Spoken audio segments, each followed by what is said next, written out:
Kayla from the outset here that unlike the co-guest, the ultra-crepidarian academic charlatan co-guest that you have, the obsequious apple polisher for the far right, Ayan McGann, which is actually her real name, I'm actually qualified to speak about that, which we'll be speaking about today. Eliminate individuals who are unqualified, ultra-crepidarians, academic charlatans like McGann, the miserable specimen, from the discourse, to use second-wave feministic, collectivistic discourses to try and attack the Islamic narrative.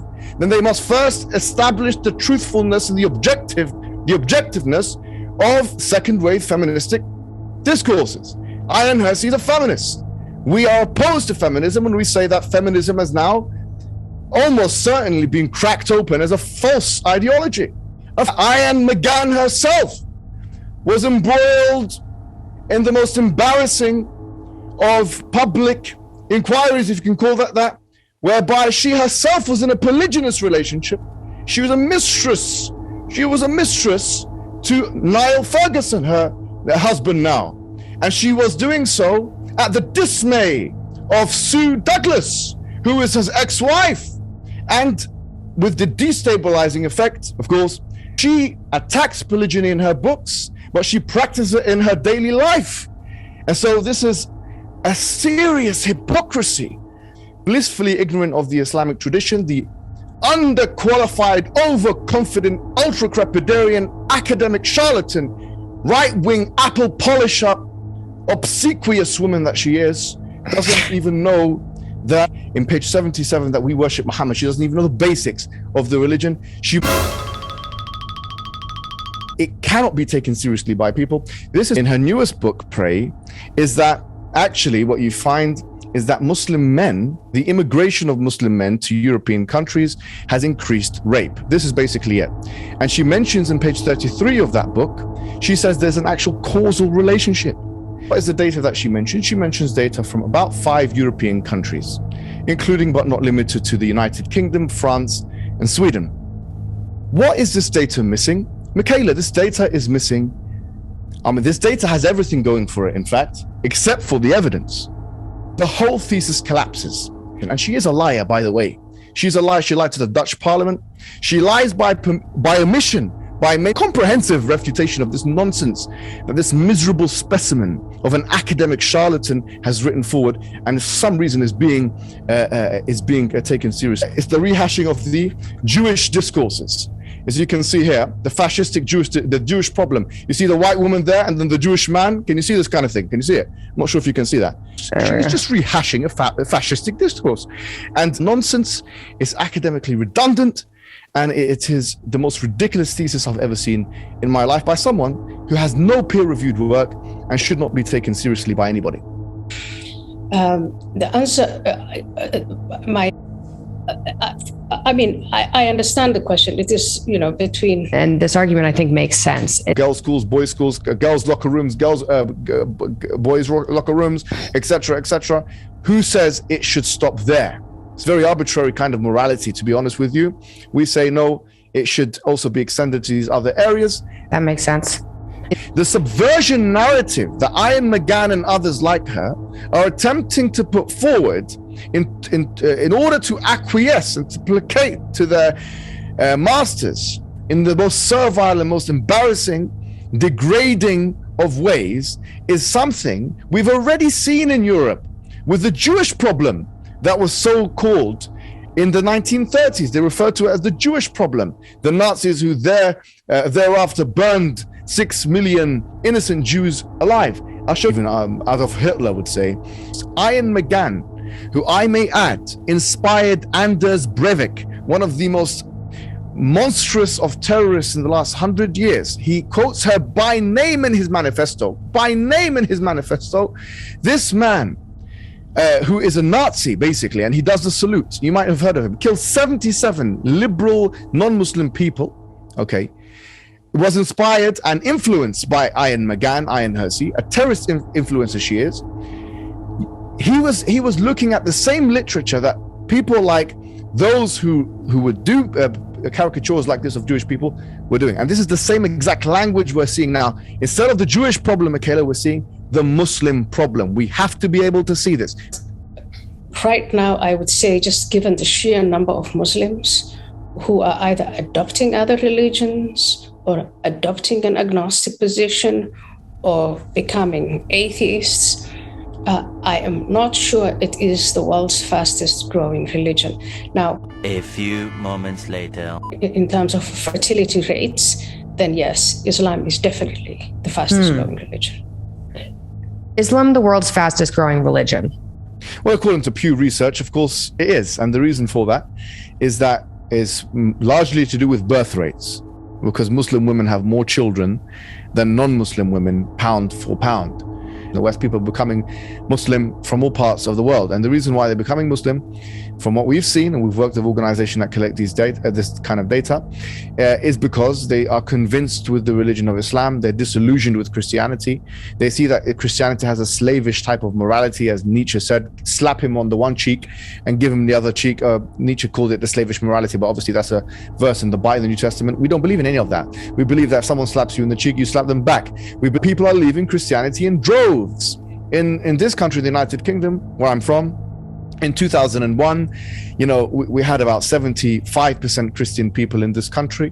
In now 2021, although the census data has not been released, it's probably going to be something like 40%. That's the projection of Christian. That's a deduction of tens of millions of Christian people in this country. Why? Because Christianity has not stood the test of time.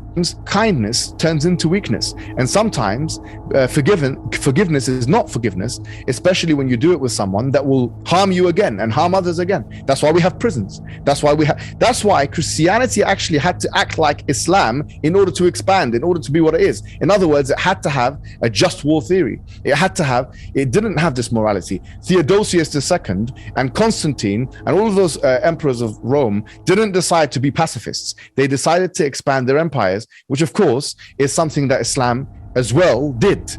What are the primary differences between Islam and Christianity? Islam believes in one God worthy of worship. Okay, this God is not a creature. This God is not a man. This God is not an animal. This God is not everywhere in the physical sense, such that we can put him in a jar or put him in the toilet or anything like that. He's not a monkey. He's not a cow. He's not in the cow. Any of that stuff. We believe in a transcendent God that is perfect and that is worthy of worship, the all-knowing one, the all-wise one, the most merciful one. By the way, the loving one as well, Al-Wadud. That's really interesting. In sync, if you will, the thought that... Yeah, okay.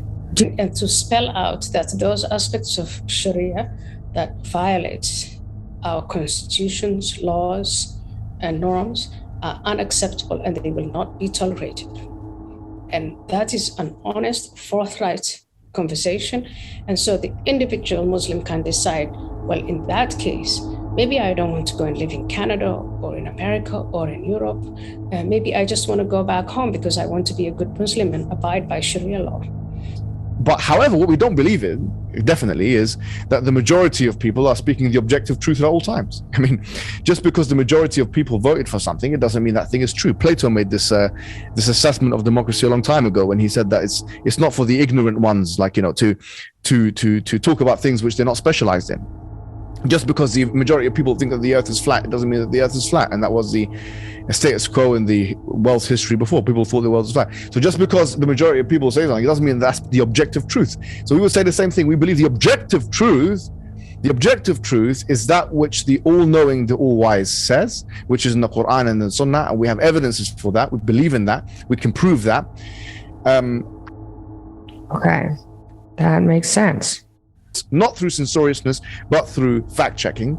Number 2 is to know the historical record quite well. Number 3 is to collect our sources from reputable sources and actually do the research.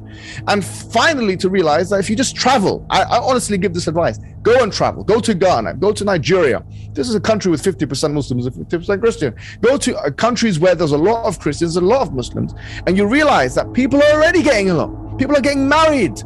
Muslims and Christians are getting married easily. It's not something which is a taboo in many of the points. Organizations like Al-Qaeda and ISIS and so on, they were having an easy time recruiting people because they're saying, what the Quran says is what we want. This is what the Prophet Muhammad did. You can't, some of these leaders and their invocations are consistent with some of the basic scriptural legacy of the Prophet Muhammad. That's unfortunate, but it's true. Mentioned in the Quran, it only takes seconds to look at it. It's an open secret.